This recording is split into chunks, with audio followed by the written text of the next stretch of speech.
Moi, c'est Jérôme Vermelin et vous écoutez Les gens qui lisent sont plus heureux. Et si, à l'heure où les réseaux sociaux vampirisent nos cerveaux, prendre le temps d'ouvrir un livre était devenu un acte de résistance? Ce podcast, c'est celui des passionnés de lecture, sous toutes ses formes, sans préjugés. Dans cet épisode, mon invitée est la romancière française Virginie Grimaldi. Pour moi, la littérature, il y a une musique, c'est pas simplement une histoire qu'on raconte, c'est une musique qu'on écrit, chaque phrase doit avoir son rythme, et les phrases, je les écris pas comme ça, je les enchaîne pas, elles sonnent dans ma tête, il faut qu'elles percutent exactement comme j'ai envie, et je les tourne jusqu'à ce qu'elles soient justes. Avec plus de 700 000 exemplaires en 2019, Virginie Grimaldi est la romancière qui vend le plus en France. Un conte de fées moderne, qui est né sur Internet lorsqu'il y a 10 ans, elle lance un blog humoristique qui attire l'attention de ses premiers lecteurs. Cette jeune maman bordelaise rêve d'écrire depuis toujours, et grâce à ce succès en ligne, elle prend confiance en son talent et signe en 2015 son premier best-seller, Le premier jour du reste de ma vie. Virginie Grimaldi raconte des histoires qui font du bien, portées par des personnages féminins, confrontés à des moments souvent cruciaux de leur vie. C'est encore le cas avec son nouveau roman, Et que ne durent que les moments doux, qui vient de paraître chez Fayard. Il y a Lily, une toute jeune femme dont le petit garçon est né prématuré, et Élise, une mère dont les 2 enfants majeurs ont pris leur envol.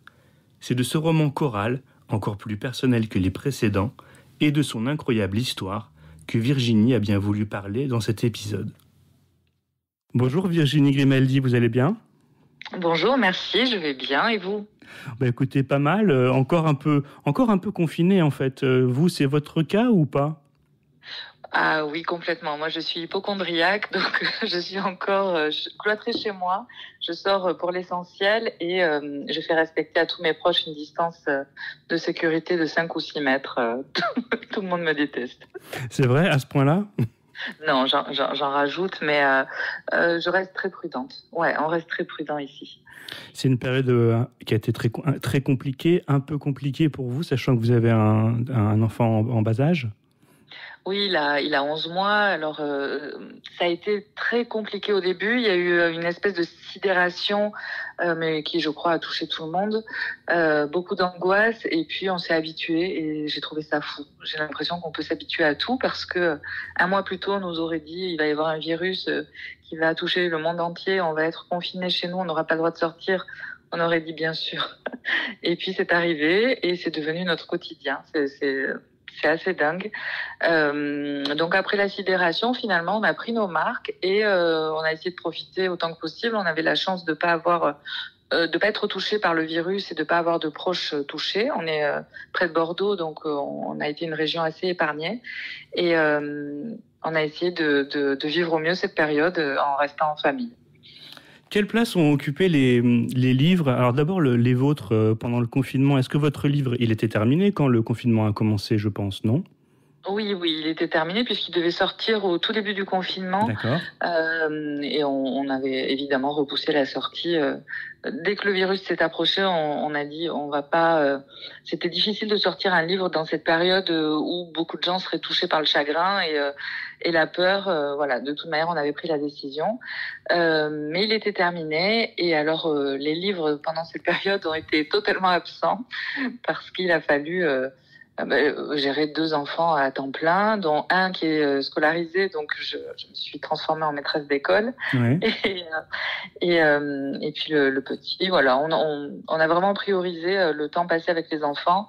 Et j'ai pas du tout lu et je n'ai pas du tout écrit et j'ai même pas pensé à écrire. Est-ce que malgré tout, et quand on pense au contenu de vos livres, on se dit que cette période, elle pourrait inspirer des personnages, des histoires. C'est une nourriture de fiction formidable, ce qu'on vient de vivre, non ?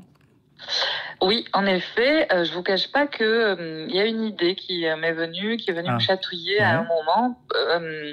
J'imaginais, parce que j'ai été très touchée de la solidarité qui est née pendant cette période et des beaux élans de générosité, autant que par les petits mots qu'ont reçus les soignants pour leur demander de dégager. Oui. Voilà, j'ai été touchée par le meilleur et le pire qui sont ressortis de cette période. Et il y a comme ça dans mon idée une image d'un immeuble en confinement qui est né. Et puis très vite, je me suis dit que c'était une très très mauvaise idée et que je sais pas, j'avais l'impression, alors pas de profiter de ça, mais c'est trop tôt. Je pense que c'est trop tôt. On est encore un petit peu tous traumatisés. Moi la première, et on va attendre. Peut-être qu'un jour une histoire naîtra, mais ce sera pas la prochaine. Ça c'est certain. Je sais pas. Et puis trouver une histoire. J'aime bien quand c'est un peu original. Là, à mon avis, on va être assez nombreux à avoir envie d'écrire sur ça, puisque c'est quelque chose qu'on a tous vécu ensemble et dans le monde entier. Mais je crois que même Danny Boone a prévu d'écrire a écrit le début d'une comédie là-dessus. Hein. Oui, j'ai vu ça passer sur Twitter. Ça a été assez mal accueilli d'ailleurs. Ouais. Je pense que personne n'a envie d'entendre parler de ça. Et d'ailleurs, on le voit comment la plupart des gens ont repris leur liberté sans aucune précaution. C'est qu'on a été, on a envie de tourner la page très vite en fait. Je pense pas que ce soit le bon moment et je suis pas sûre que ce soit une bonne idée, à vrai dire.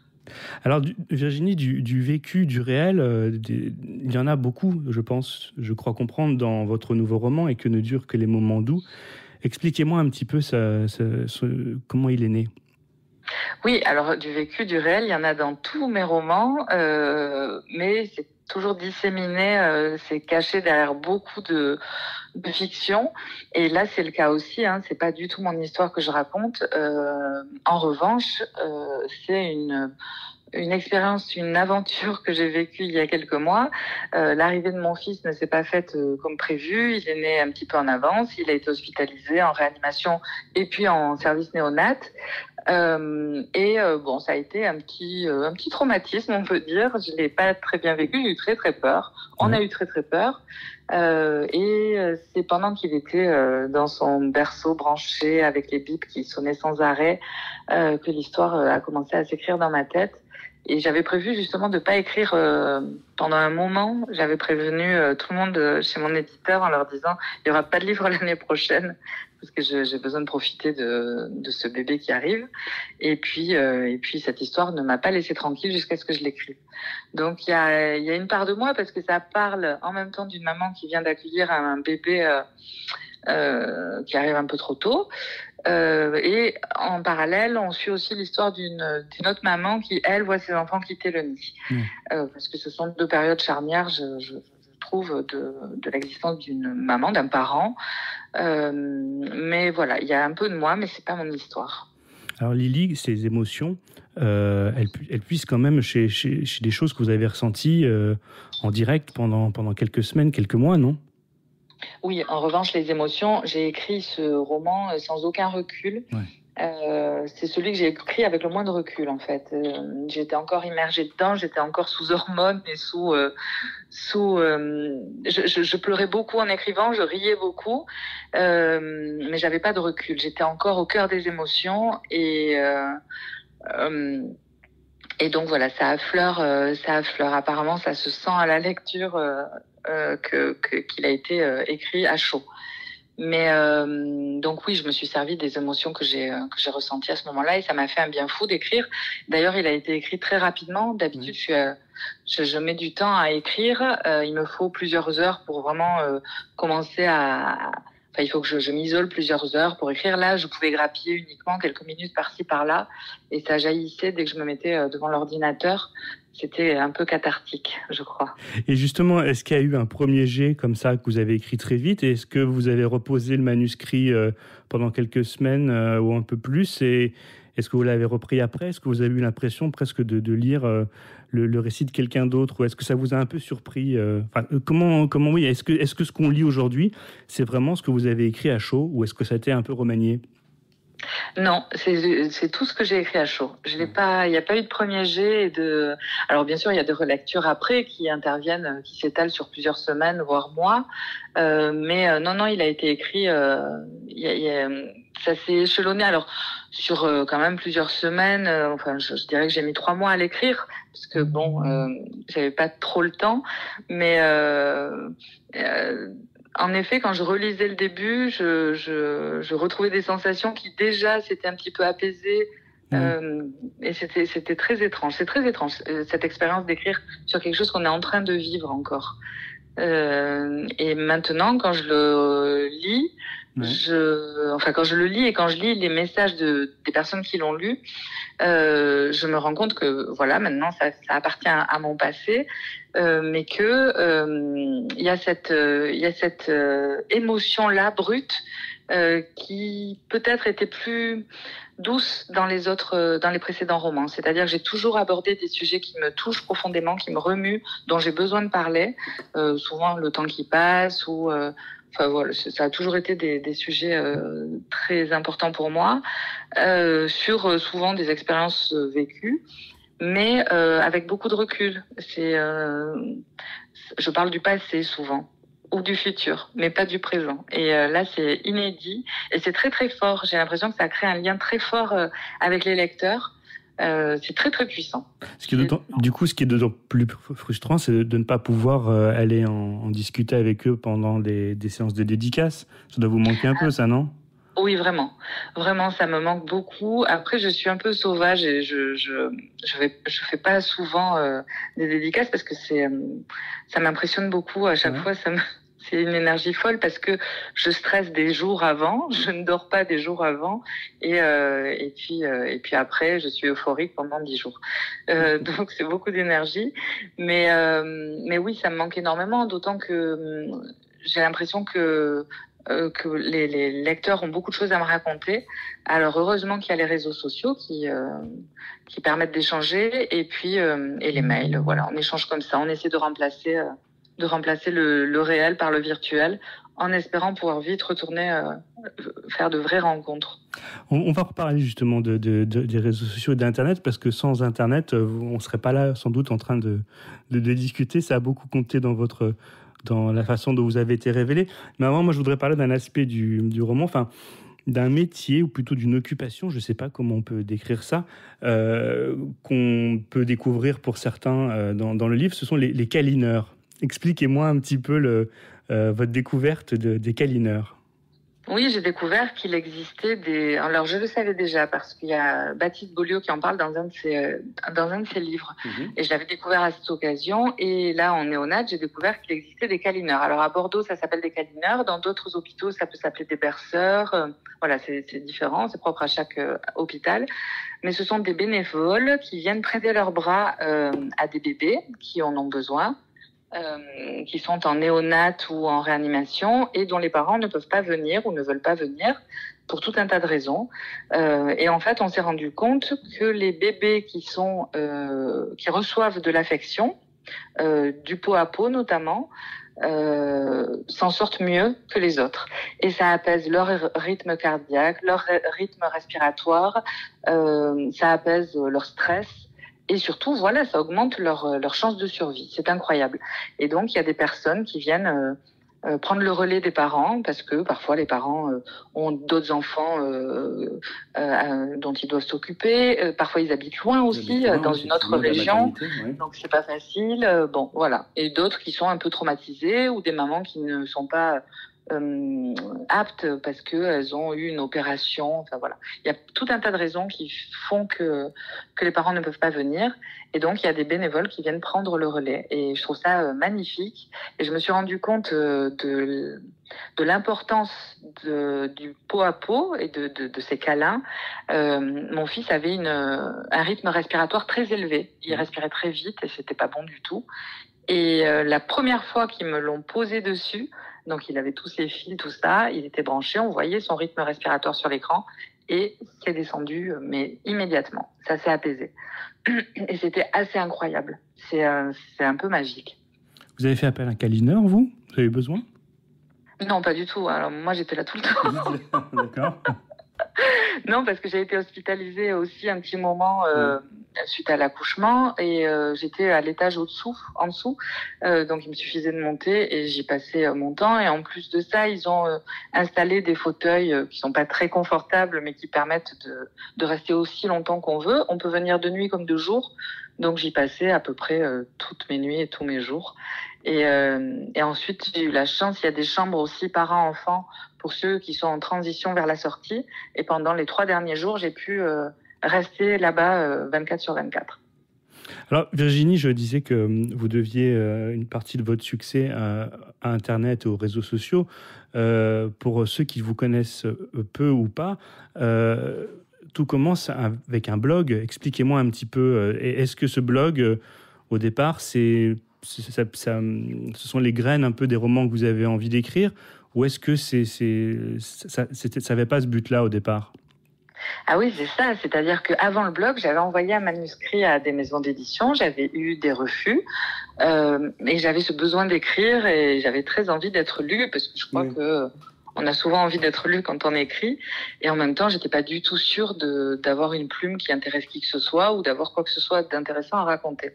Et j'ai ouvert ce blog un jour où j'étais un peu désœuvrée et j'ai raconté les chroniques du quotidien. Alors toujours en grossissant le trait, c'était pas mon journal intime, je racontais pas ma vie, mais je racontais des chroniques du quotidien avec humour souvent. Et les lecteurs ont été au rendez-vous. Et ce sont eux qui m'ont poussée à écrire, à persister dans mon rêve de petite fille d'ailleurs, ce rêve que j'ai depuis toujours, et à participer à un concours de nouvelles qui avait lieu, donc auquel j'ai participé 2 années d'affilée. La première année, je n'ai pas gagné, et la deuxième, j'ai gagné. Et ensuite, c'est pareil, c'est une des lectrices qui m'a envoyé un lien vers un concours d'appel à manuscrit, un appel à manuscrit pour un concours.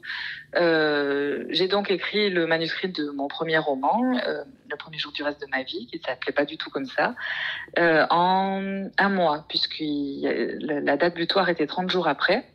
Je n'ai pas gagné, et je comprends parce qu'il était vraiment pas bon. Ouais. Vraiment, et il est resté. Ah non, vraiment, il y avait tout à réécrire. Il est resté des mois dans mon ordinateur ensuite parce que j'étais persuadée que voilà, bon, ça s'arrêtait là. J'étais pas faite pour ça. Et puis c'est une amie qui a souhaité le lire des mois plus tard et qui m'a tannée jusqu'à ce que je l'envoie à des éditeurs. Et j'y croyais tellement pas que je me suis dit je vais pas le faire imprimer, relier. Et l'envoyer par la poste. J'ai cherché les éditeurs qui acceptaient les manuscrits par mail. J'en ai trouvé un. Je lui ai envoyé. 2 jours plus tard, il m'a appelé et l'aventure commençait. Alors, je l'assumais pas, ce roman. Donc, je lui ai, après son accord, je l'ai complètement réécrit. C'était quoi Ça a pris plus de temps que le premier jet.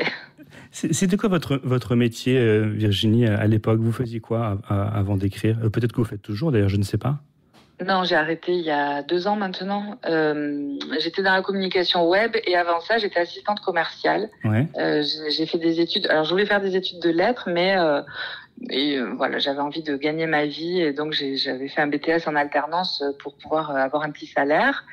Et puis ensuite, j'ai travaillé brièvement dans la banque. Je suis restée 1 an et demi. Je me suis vite rendu compte que c'était pas fait pour moi. Mon directeur me hurlait sans cesse, mais bon sang, allez faire du social. C'est vrai. Ouais, c'était compliqué. Mais je comprenais pas, en fait. Je comprenais pas pourquoi on donnait pas de l'argent à ceux qui venaient en demander, même s'ils en avaient pas sur leur compte. Non, c'était assez compliqué. Et donc, voilà. Après, j'ai été assistante commerciale. Et puis, il y a eu un événement dans notre vie qui m'a fait me dire il faut que tu fasses quelque chose que tu aimes. Et je me suis mise à mon compte pour être rédactrice web et chargée de communication web. Vu que je connaissais un petit peu le milieu grâce à mon blog, j'ai rapidement eu des clients de belles marques qui m'ont fait confiance. Et voilà, j'ai pu travailler comme ça pendant quelques années. Et ça m'a laissé le temps aussi de m'occuper de mon fils qui est arrivé, le premier, et d'écrire. Donc vous diriez que pendant des années, vous aviez une sorte de désir contrarié d'écriture, que vous repoussiez un peu l'échéance, mais qu'au fond, c'était ce que vous aviez envie de faire. Oui, complètement. J'ai toujours eu envie de faire ça. Quand j'étais petite, sur les fiches de l'école, quand ils nous demandaient quel métier on voulait faire, je mettais ça, je mettais écrivain. Mais vraiment, non seulement j'ai jamais cru avoir le talent pour ça, mais en plus j'étais persuadée qu'il fallait un réseau, qu'il fallait connaître du monde à Paris, que de ma petite province c'était complètement inaccessible. Et donc très rapidement le rêve de petite fille a été recouvert par la réalité, par le quotidien. par le travail, le train-train. Et ça a failli, vraiment, s'il n'y avait pas eu le blog, ce serait enseveli et le rêve serait complètement effacé aujourd'hui. Et le blog a permis ça, de le refaire jaillir. Et c'est formidable parce que quelle belle aventure. Est-ce que c'est aussi lié au fait que vous aviez peut-être une image de l'édition et des livres que les éditeurs recherchent qui ne correspondaient pas aux histoires que vous aviez envie de raconter? Est-ce que vous vous êtes dit peut-être, moi, mes histoires, elles m'intéressent que moi, c'est pas de la littérature classique au sens de l'édition parisienne. Est-ce que c'était un peu, est-ce qu'il y avait une forme de complexe aussi par rapport au genre d'histoire que vous aviez envie de raconter?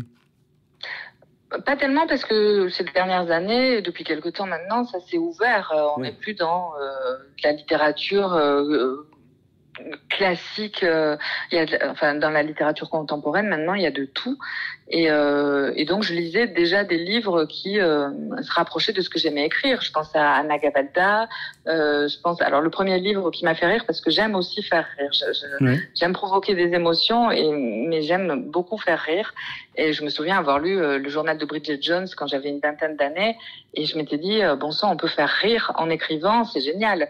Et donc, ça existait, ce genre de roman qui provoque des émotions et pas forcément des classiques ou de la littérature blanche. Voilà, je savais que ça existait.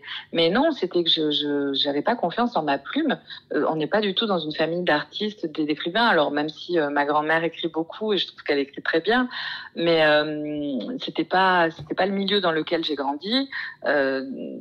Et je n'étais pas sûre du tout d'avoir... Oui, il y avait un complexe d'infériorité, mais pas par rapport à la littérature qui existait, plus par rapport à... mais qui existe encore. Oui, malgré tout. Encore. Malgré le succès, malgré les ventes de livres. Ah, il y a un gros syndrome de l'imposteur, oui. C'est vrai. Oui. Je suis toujours pas sûre de moi. Et d'ailleurs, c'est très douloureux quand je me relis. Heureusement qu'il y a les autres, mon mari, mon éditrice, qui me disent non, tu arrêtes, tu n'effaces pas tout, parce que j'ai envie de tout effacer. C'est très douloureux de me relire. Voilà, c'est assez douloureux. C'est comme un miroir déformant, j'ai l'impression. Je lis pas la même chose que les autres. Donc, bon, tant mieux, j'ai appris à faire confiance aux autres plutôt qu'à me faire confiance à moi. Et puis en même temps, je me dis, c'est pas plus mal, parce que j'espère ne jamais être satisfaite de ce que j'écris. Ça me pousse à donner le meilleur. C'est important pour moi d'offrir des livres de qualité. J'essaie vraiment pour moi, la littérature, il y a une musique, c'est pas simplement une histoire qu'on raconte, c'est une musique qu'on écrit. Chaque phrase doit avoir son rythme, et les phrases, je les écris pas comme ça, je les enchaîne pas. Elles sonnent dans ma tête, il faut qu'elles percutent exactement comme j'ai envie, et je les tourne jusqu'à ce qu'elles soient justes. Et donc, je suis très exigeante dans mon écriture. Et finalement, c'est le syndrome de l'imposteur qui permet ça, sans doute. Donc, c'est pas mal de l'avoir. Mais en même temps, c'est assez douloureux. Je me revois appeler mon éditrice en pleurs, en lui disant, bon, allez, c'est de la merde, on efface tout, on arrête. Je te rembourse, on arrête. Quand vous voyez le classement des romanciers qui ont le plus vendu en 2019, que vous voyez écrit Guillaume Musso, Michel Bussy, Virginie Grimaldi, et que vous voyez que vous êtes la troisième, vous êtes surtout la première femme du classement, c'est presque un point de départ de roman, non? Oui, c'est vrai. Ah, ça devrait me donner une idée, oui. C'est dingue. C'est quelque chose, c'est-à-dire que faire publier son premier roman, c'était déjà un rêve. Voilà, je croyais que c'était bon. C'était fait. Le voir en librairie, c'était un autre rêve. Et puis là, ce classement qui veut dire quand même qu'il y a beaucoup de gens qui le lisent. C'est-à-dire que c'est pas un classement par rapport aux autres. Ça veut dire qu'il y a plein de gens qui ont lu les histoires que j'ai inventées. C'est incroyable. Plus de 700 000 l'an dernier, oui. Ah oui, c'est incroyable. Et puis me trouver à côté de ces personnes-là que j'ai admirées, je me souviens Marc Lévy, par exemple, que je regardais il y a 20 ans avec beaucoup d'admiration et d'envie. Vous êtes devant lui maintenant. Comment ? Vous êtes devant lui maintenant, voilà. Ben oui, alors je suis à côté de lui. Oui, à côté de lui plutôt. Oui. Ouais, je suis à côté de lui et c'est extraordinaire. C'est-à-dire que la nouvelle est tombée au mois de janvier et je m'en suis pas remise. Ah oui, c'est vrai. On est au mois de juin. Oui, c'est quelque chose que je réalise pas et en même temps mon quotidien est tellement loin de ça que j'y pense pas tout le temps. Donc à chaque fois que j'y pense, c'est un petit électrochoc qui est super agréable. Alors Virginie, ce podcast s'intitule Les gens qui lisent sont plus heureux. Et comme pour chaque invité, c'est un peu un passage obligé, je dois vous demander si vous êtes d'accord. Alors Virginie Grimaldi, est-ce que pour vous, les gens qui lisent sont plus heureux ? Ah oui, ils sont plus chanceux parce qu'ils ont la possibilité de s'évader et de vivre d'autres vies quand la leur ne leur convient pas. Vous, donc, c'est ça. Indubitablement, on est plus heureux. Ah oui, moi, ça me permet de vivre d'autres vies. La réalité, je suis très, je suis quelqu'un d'assez anxieux et de très angoissé par la mort, par le temps qui passe. Donc parfois, j'ai des périodes assez sombres qui sont contrebalancées heureusement par. J'ai un côté aussi très joyeux, donc bon, il y a un peu des deux en moi. Mais la lecture me sauve, oui. La lecture me permet de m'évader, de vivre d'autres vies, de ressentir d'autres émotions et de m'extirper à ce quotidien de temps en temps. Et c'est salvateur. Vous avez des collègues qui n'ont plus ou moins le temps d'écrire, de lire parce qu'ils écrivent beaucoup. Est-ce que vous, il y a toujours une place accordée à la lecture au quotidien ? Alors, pas en ce moment, mais pas parce que j'écris, parce que j'ai un bébé et que c'est beaucoup plus compliqué. Mais je lis toujours un petit peu le soir avant de m'endormir. Mais en effet, en ce moment, j'y consacre moins de temps que je voudrais. Et pendant les périodes d'écriture intensive, je ne lis pas tellement. Ou alors, je lis quelque chose de très éloigné de ce que j'écris. Parce qu'on a toujours peur d'être un peu influencé par la plume qu'on est en train de lire. Et donc voilà, je lis moins dans les périodes d'écriture. Mais sinon, non, je suis une grosse lectrice. Qu'est-ce qu'il y a sur la table de chevet de Virginie Grimaldi en ce moment ? Alors en ce moment, je suis en train de lire Adèle Bréau, Frangine. Ouais. Adèle Bréau, c'est une autrice qui a écrit déjà 3 romans, me semble-t-il. Je les ai tous lus et j'aime énormément sa plume. Elle a une plume moderne, très poétique. Et là, c'est l'histoire de 3 sœurs qui rejoignent leur famille en Provence et c'est assez savoureux. Est-ce que vous aimez les romans noirs, très noirs, Virginie ? Est-ce que ça vous arrive de lire des thrillers avec des serial killers et d'avoir envie d'en écrire ? Non, pas du tout. Pas du tout ? Non, je saurais pas écrire ça.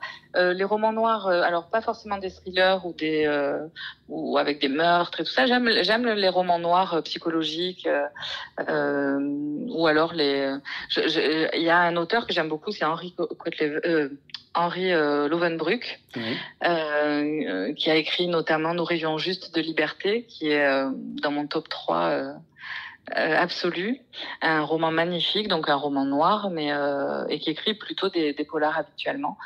Mais non, j'aime pas. Je suis pas tellement attirée par les thrillers avec plein de sang ah si, j'aime énormément. Les noms ne me reviennent pas. Pourtant, Olivier Norek. Ah bah Olivier Norek. Olivier Norek, oui. Avec qui vous partagez un aspect important, vous savez ça, je pense, non ? On a gagné le même prix. Voilà, le prix au féminin, y écrire, oui. il y a quelques années. Alors, exactement, il l'a gagné l'année précédente ou 2 ans avant, oui. Sachant que lui, bon, voilà, vous, le prix au féminin, pour vous, c'était peut-être plus prédestiné que pour lui. Oui, tout à fait.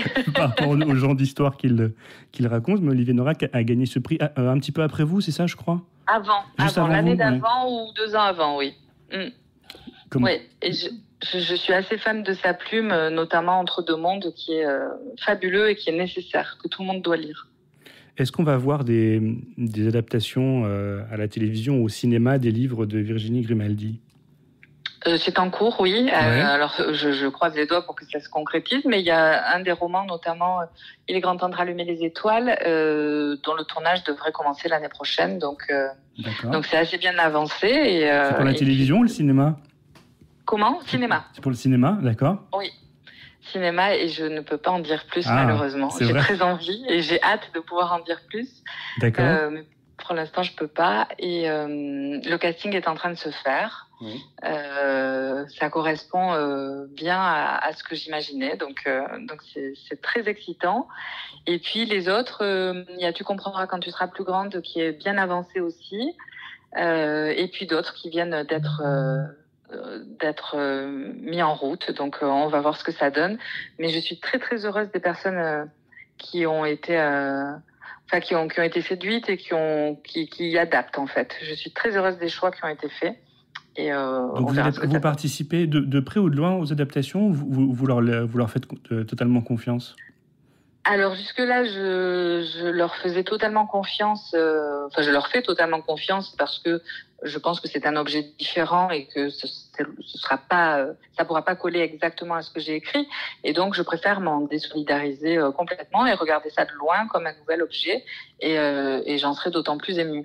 Il y a juste pour Le parfum du bonheur est plus fort sous la pluie, où j'ai souhaité avoir un rôle de consultant. Alors, je ne vais pas vraiment intervenir dans l'écriture, mais il y a un sujet que je traite dans ce roman qui m'est cher, et je tenais à voir comment il allait être abordé. Voilà, mais c'est le seul.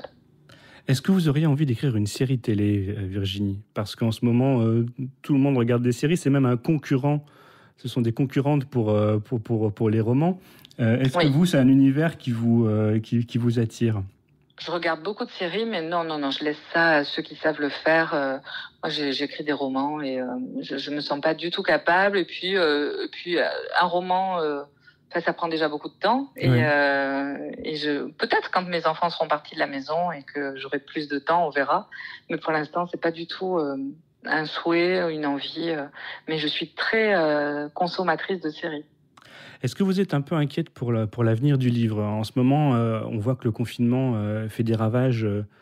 En tout cas, c'est difficile pour de nombreux libraires, même les maisons d'édition. Voilà, même les auteurs. Est-ce que vous êtes sensible un peu à cette situation? Bien sûr, j'ai très peur que beaucoup de librairies ne réussissent pas à se relever du confinement et de cette fermeture qui les a vraiment plongées dans une sorte de désarroi. Donc oui, j'ai très peur parce que c'est un chaînon indispensable du secteur du livre. Et puis j'ai peur pour beaucoup de maisons d'édition qui n'avaient peut-être pas les reins solides. Enfin, c'est terrible, mais enfin, ça va être le cas dans plein de secteurs.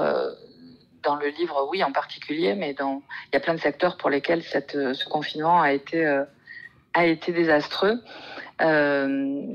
Donc on verra, et j'ai beaucoup de peine pour les auteurs qui ont sorti des romans juste avant le confinement ou juste après. C'est assez compliqué quand les librairies n'avaient pas encore rouvert. J'espère qu'ils auront la place quand même d'exister. C'est assez dur. Je suis contente finalement que mon roman soit sorti bien après. Oui. Et pas tout de suite, parce que ça aurait été difficile de le voir sortir sans pouvoir vraiment exister. Je pense que c'est déchirant pour les auteurs qui vivent ça. Et j'espère qu'ils auront le temps de s'installer, mais en même temps, je vois qu'il y a la rentrée littéraire qui arrive déjà. Donc ça va être compliqué cette année. J'espère que les maisons d'édition leur feront confiance pour rebondir l'année d'après. C'est assez déchirant. Je suis pas mal d'auteurs et je suis amie avec certains d'entre eux. Et je vois leurs posts sur les réseaux sociaux et on en discute. C'est très dur. C'est très dur et je me mets à leur place. Heureusement que le mien est sorti plus d'un mois après le déconfinement. Ça a permis aux librairies de se remettre en route et aux lecteurs d'avoir suffisamment d'énergie et de moins de crainte pour retourner en librairie. Vous justement, Virginie, on en a parlé au tout début, on va terminer avec ça. Il faut que vous surmontiez votre crainte. Vous me disiez que vous étiez hypocondriaque, mais il faut que vous alliez dédicacer votre livre dans les librairies. Les libraires ont besoin de vous, non?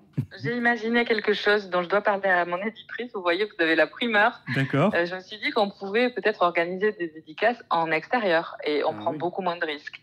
Donc, il faut que je trouve une librairie qui a une petite terrasse ou un petit extérieur.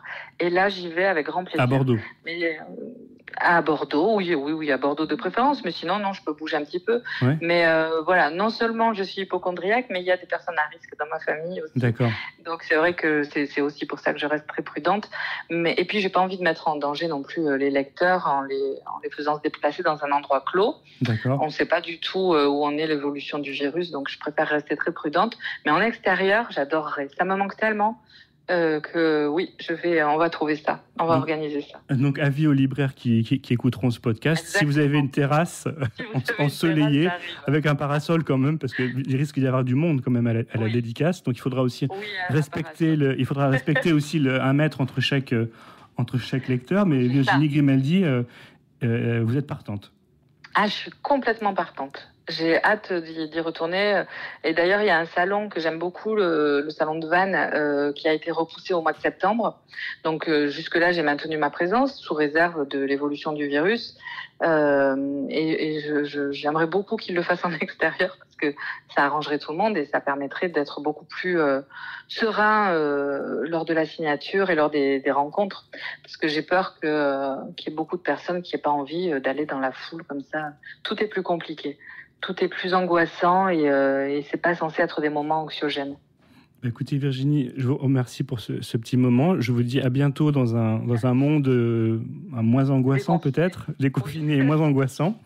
Et je vous souhaite un bel été. Merci beaucoup Virginie pour ce petit moment. Merci à vous. À bientôt, au revoir. Au revoir. C'est la fin de cet épisode. Je vous invite à le liker, à le partager et tout simplement à en parler avec d'autres passionnés de lecture comme vous. Tous les épisodes précédents sont disponibles sur les plateformes de téléchargement et sur la page spéciale qui lui est consacrée sur lci.fr. Les gens qui lisent sont plus heureux. C'est aussi un compte Instagram où vous pouvez retrouver les coulisses de chaque épisode. Je vous dis à bientôt et bonne lecture.